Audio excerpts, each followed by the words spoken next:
Well, hello, everybody. I'm Kevin Rudd. I'm President and CEO of the Asia Society. Welcome to our content series of conversations on Asian Americans building America. These individuals are all from unique backgrounds and are making their own positive impact on this great country. And today, we're joined by Leanne Kim. She's a media producer, public speaker, proud immigrant from South Korea. She's founder of the Pacific Arts Movement, a nonprofit media arts organization. Leanne was formerly a news anchor and reporter in San Diego. Leanne, welcome to our program. Hi, Kevin. I'm so happy to be here.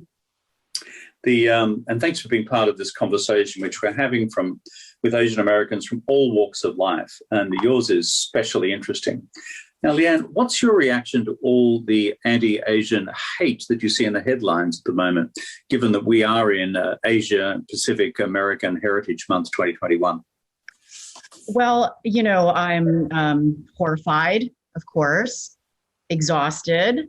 At the same time, it's nothing new, right? We know that anti-Asian sentiments have been around forever, and I have experienced them firsthand. My parents have experienced them. My friends have since we were children. I grew up in the Midwest in Chicago in the 1970s after immigrating here from South Korea.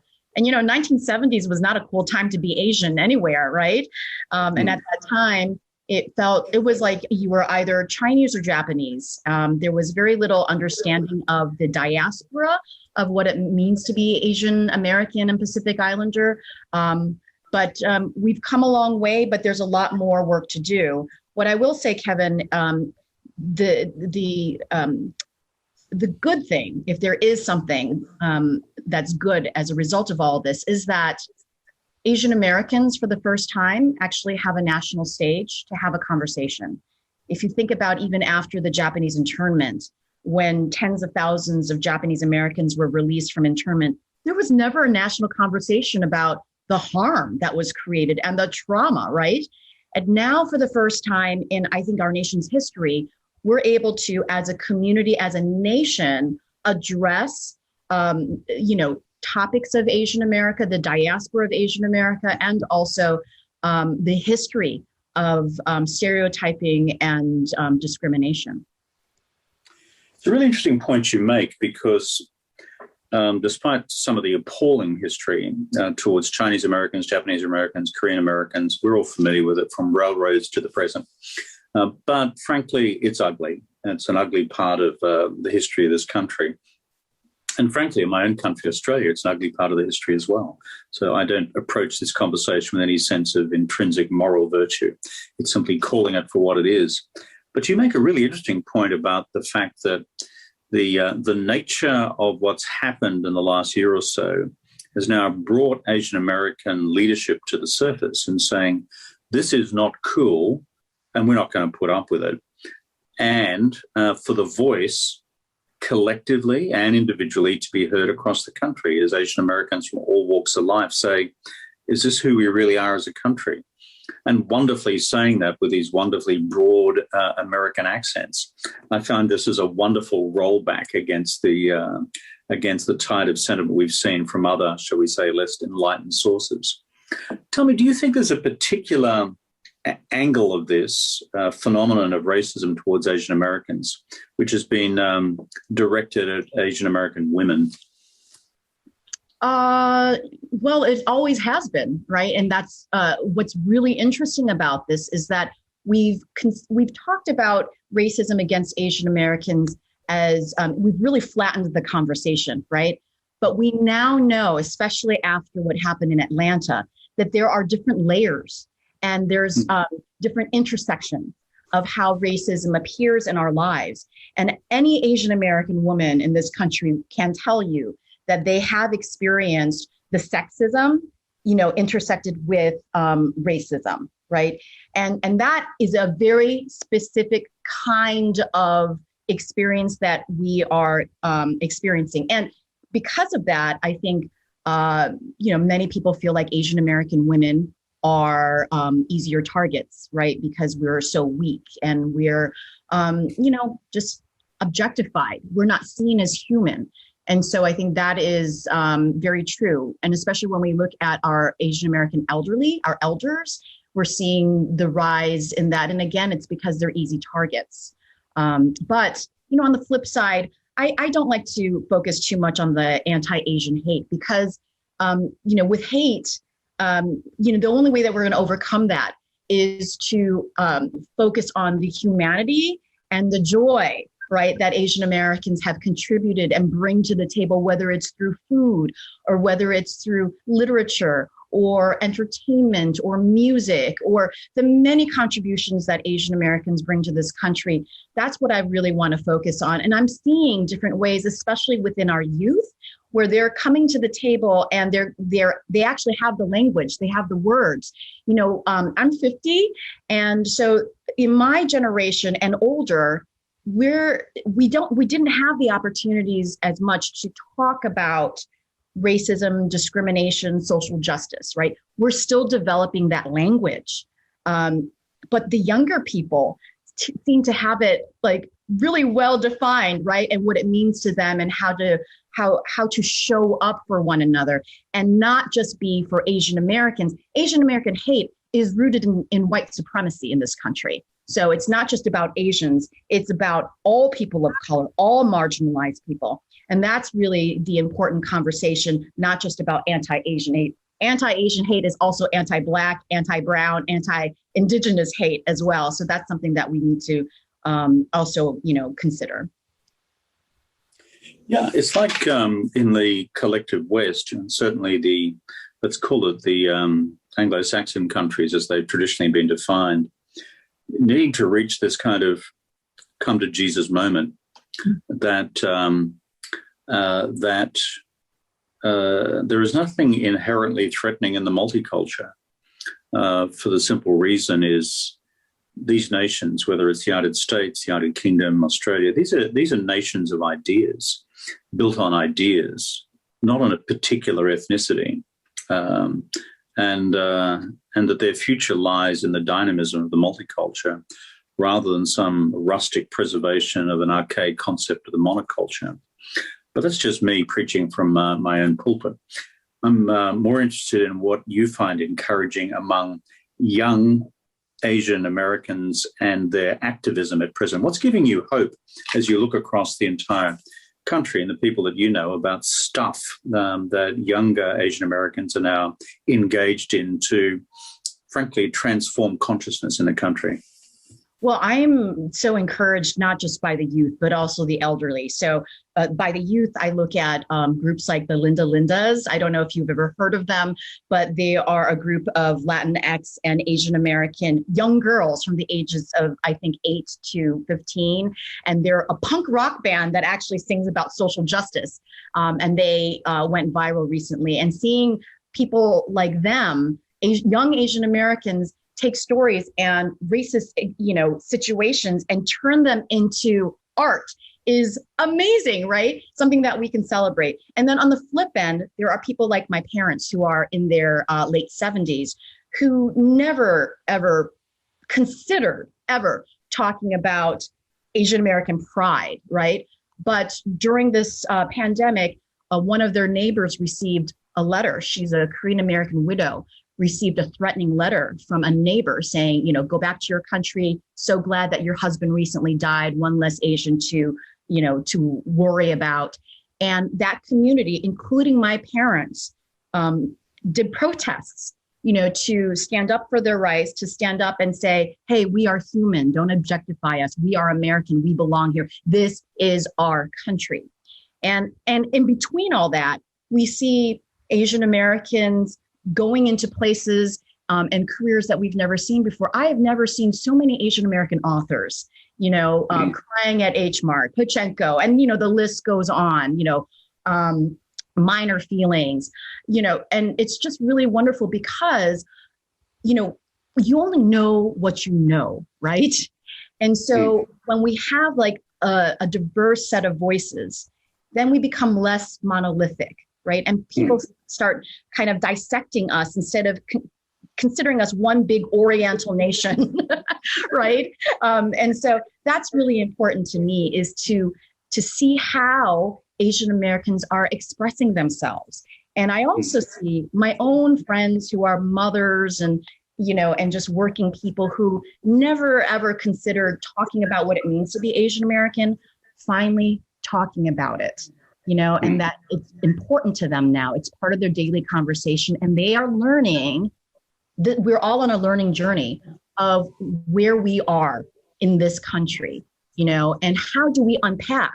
Many of us as Asian Americans have adopted certain values that have been passed on that are, quite frankly, white supremacist, right? And so learning that we have adopted some of those values, unpacking them, and relearning what it means to be a person of color in this country is really, really important. And I myself, Kevin, I'm also on that journey. And part of that is understanding American history the way that it's really not taught in our schools, but we have to seek our own truths, and we have to do our own internal work and make a commitment to being anti-racist. Mm-hmm. So fascinating what you had to say before about the Lindas. I think taking this whole message and reality into mainstream popular culture is one of the things I want to do through the Asian Society as well. I'm thinking of running national music awards and song fests, which take all this into what's the best song that we could have for 2022 about We Are One, which actually then goes treble viral and is something which everyone is humming to themselves in the locker rooms of America. Do you know what I mean? And so wonderful. That would be so wonderful. And you look on the flip side, you have BTS, which is a Korean K-pop band, and they're one of the top bands in America. But the American music societies don't treat them as such. They're still foreigners, right? We're still perpetual foreigners. And so I think once we start, I love what you are saying about that. Once we kind of lift up other Asian American artists and we see them just as artists and not in that other category, is when, when it's going to be more equal and fair, right? And that more voices can come to the table. So it's giving Americans, I think, a sense that what a powerful country this becomes if it collectively, with great gusto and voice, genuinely celebrates every part of its diversity. I mean, what a powerful message to the rest of the world, and not the classic but well-defined American dream. The subtext of which I think is, so long as you become like the white folks, it's actually a much bigger and broader American becoming. But as a message to the monocultures of the rest of the world, let me tell you, this is a very powerful message if the United States can get it right. Last thing I want to ask you, Leanne, is of all these things and all the folk that you deal with, what gives you the most hope right now that we can turn the corner and bend the arc of history towards justice? What gives me the most? I think it's the power of the individual to be part of a larger collective. And so I think it's easy for us to say, oh, I support this, or I believe in Asian American power, or, but it's a different thing for us to take ownership and accountability on an individual level so that as a collective, we can, create more change. And when I mean, it all starts with you, right? The individual. And the one thing I've learned from the pandemic, and that has really been a silver lining, is that it's caused us to become more reflective and contemplative, go inward, right? And it's allowed us to think, oh gosh, there's a lot that I don't know. There's a lot that I don't know about my fellow Asian Americans, Pacific Islanders. There's a lot I don't know about American history. There's a lot we don't know. And coming to that realization for Asian Americans, I think, is very hard because we tend to think that we know everything, right? But we're also lifelong learners. So my biggest hope is that we continue to do that inner work, because it's a journey, right? About history, about unlearning certain things, and really being able to create our own story, capture our own stories, tell our own stories authentically in our voice, right? Rather than others telling it for us, right? And then collectively, I believe, as we're doing that work, we can create positive change. It's a great aspiration, and I think it's certainly doable. By the way, when you're next to your parents, give them my best from me. Tell them how proud I am of standing up for their neighbour when they got the hate mail, because I know a lot of the social training over the decades and the generations has been, you're Asian American, just learn how to shut up and just learn how to keep your mouth shut. And speaking out and bringing the community together behind a person, that's really a powerful thing to do, and courageous if you've been told to do it differently for so long. Yes. I mean, Kevin, truthfully, Asian Americans, just from a cultural standpoint, feel more comfortable being in the shadows.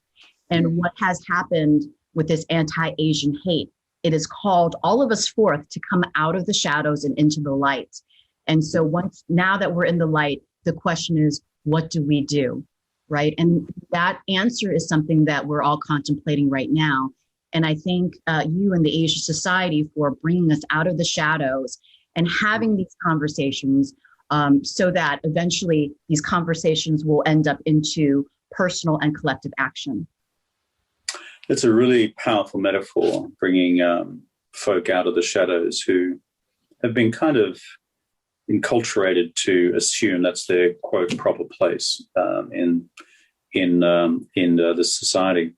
As we conclude, I'm always taken by the, as you said before, the term Asia, as if it's this one single entity. I've always been amused when my American colleagues have been Prime Minister of Australia in the past, where they would say to me, well, I'll be in Asia next week. And I think, well, that's interesting. That's a very large construct that takes you everywhere from Baghdad to Tokyo. So, and most places. Do they usually mean when they say I'm going to be in Asia that they're going to China or Japan? You know what? Usually, but it can often mean just anything. But the assumption is that there is somehow a unifying cultural concept, or possibly even an ethnic concept, which there's this thing called Asians. Whereas in fact, Asia means East, and the reason it was given the term East was because the West, it was east of the West, and when names were being given to the rest of the world out of Europe and out of the colonizing countries of Europe, it was all those folks over there who were east of us, the Near East, the Middle East, the Far East, the East, which meant exotico, which meant foreign, and therefore, because they're foreign and they're not us, they must be all the same. Oh, interesting. As we're wrapping up, I wanted to ask you, I just thought of something that I wanted to share as we're closing out this conversation. Earlier, we were talking about, the use of art and entertainment and fun and youth, that youth energy to help, kind of recapture our narrative.